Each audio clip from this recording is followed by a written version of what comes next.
رسول اللہ صلی اللہ علیہ وسلم نے ایک صبح دجال کا ذکر کیا۔ آپ نے اس کے ذکر کے دوران میں کبھی آواز دھیمی کی، کبھی اونچی کی، یہاں تک کہ ہمیں ایسے لگا جیسے وہ کھجوروں کے جھنڈ میں موجود ہے۔ جب شام کو ہم آپ کے پاس دوبارہ آئے تو آپ نے ہم میں اس شدید تاثر کو بھانپ لیا۔ آپ نے ہم سے پوچھا، تم لوگوں کو کیا ہوا ہے؟ ہم نے عرض کی، اللہ کے رسول، صبح کے وقت آپ نے دجال کا ذکر فرمایا تو آپ کی آواز میں ایسا اتار چڑھاؤ تھا کہ ہم نے سمجھا کہ وہ کھجوروں کے جھنڈ میں موجود ہے۔ اس پر آپ صلی اللہ علیہ وسلم نے ارشاد فرمایا، مجھے تم لوگوں یعنی حاضرین پر دجال کے علاوہ دیگر جہنم کی طرف بلانے والوں کا زیادہ خوف ہے۔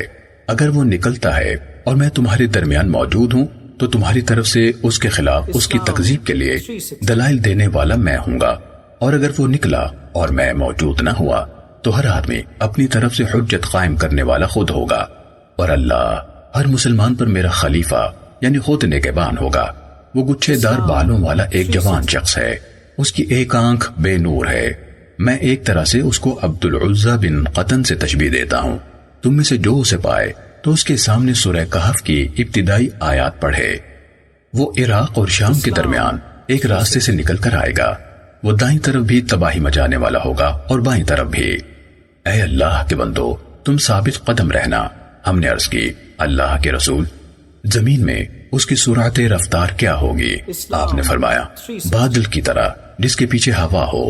وہ ایک قوم کے پاس آئے گا، انہیں دعوت دے گا، وہ اس پر ایمان لائیں گے اور اس کی باتیں مانیں گے تو وہ آسمان کے بادل کو حکم دے گا، وہ بارش برسائے گا، اور وہ زمین کو حکم دے گا تو وہ فصلیں اگائے گی۔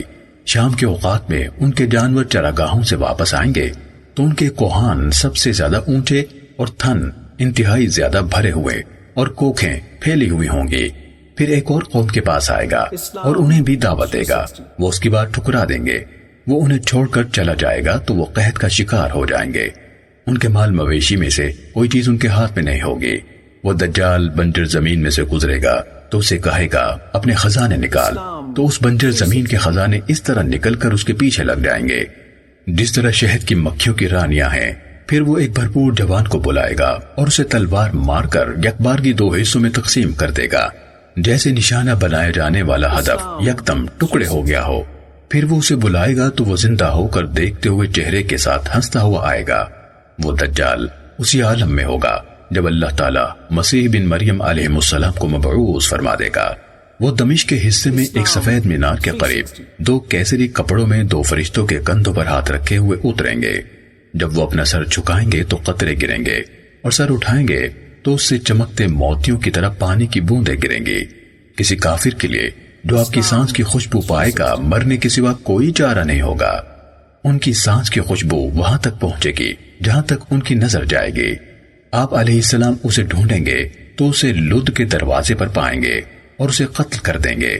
پھر عیسیٰ بن مریم علیہ السلام کے پاس وہ لوگ آئیں گے جنہیں اللہ نے اس یعنی دجال کے دام میں آنے سے محفوظ رکھا ہوگا، تو وہ اپنے ہاتھ ان کے چہروں پر پھیریں گے اور انہیں جنت میں ان کے درجات کی خبر دیں گے۔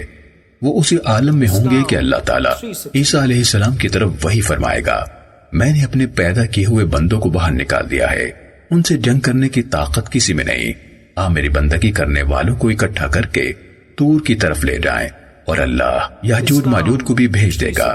وہ ہر اونچی جگہ سے امٹتے ہوئے آئیں گے۔ ان کے پہلے لوگ میٹھے پانی کی بہت بڑی جھیل بحیرہ طبریہ سے گزریں گے اور اس میں جو پانی ہوگا اسے پی جائیں گے۔ پھر آخری لوگ گزریں گے تو کہیں گے کبھی اس بحیرہ میں بھی پانی ہوگا۔ اللہ کے نبی حضرت عیسیٰ علیہ السلام اور ان کے ساتھی محصور ہو کر رہ جائیں گے، حتیٰ کہ ان میں سے کسی ایک کے لیے بیل کا سر اس سے بہتر قیمتی ہوگا جتنے آج تمہارے لیے 100 دینار ہیں۔ اللہ کے نبی عیسیٰ علیہ السلام اور ان کے ساتھی گڑ گڑا کر دعائیں کریں گے تو اللہ تعالیٰ ان یعنی یاجوج ماجوج پر ان کی گردنوں میں کیڑوں کا عذاب نازل کر دے گا، تو وہ ایک انسان کے مرنے کی طرح یکبارگی اس کا شکار ہو جائیں گے۔ پھر اللہ کے نبی عیسیٰ علیہ السلام اور ان کے ساتھی اتر کر میدان زمین پر آئیں گے تو انہیں زمین میں بالش بھر بھی جگہ نہیں ملے گی جو ان کی گندگی اور بدبو سے بھری ہوئی نہ ہو۔ اس پر حضرت عیسیٰ علیہ السلام اور ان کے ساتھی اللہ کے سامنے گڑ گڑائیں گے تو اللہ تعالیٰ بختی اونٹوں کی جیسی لمبی گردنوں کی طرح کی گردنوں والے پرندے بھیجے گا جو انہیں اٹھائیں گے اور جہاں اللہ چاہے گا جا پھینکیں گے۔ پھر اللہ تعالیٰ ایسی بارش بھیجے گا جس سے کوئی گھر اینٹوں کا ہو یا اون کا یعنی خیمہ اوٹ مہیا نہیں کر سکے گا۔ وہ زمین کو دھو کر شیشے کی طرح صاف کر چھوڑے گی۔ پھر زمین سے کہا جائے گا اپنے پھل اگاؤ اور اپنی برکت لوٹا لاؤ، تو اس وقت ایک انار کو پوری جماعت کھائے گی اور اس کے چھلکے سے سایہ حاصل کرے گی، اور دودھ میں اتنی برکت ڈال دی جائے گی کہ اونٹنی کا ایک دفعہ کا دودھ لوگوں کی ایک بڑی جماعت کو کافی ہوگا، اور گائے کا ایک دفعہ کا دودھ لوگوں کے قبیلے کو کافی ہوگا، اور بکری کا ایک دفعہ کا دودھ قبیلے کی ایک شاخ کو کافی ہوگا۔ وہ اسی عالم میں رہ رہے ہوں گے کہ اللہ تعالیٰ ایک عمدہ ہوا بھیجے گا، وہ لوگوں کو ان کی بغلوں کے نیچے سے پکڑے گی، اور ہر مومن اور ہر مسلمان کی روح قبض کر لے گی، اور بدترین لوگ باقی رہ جائیں گے۔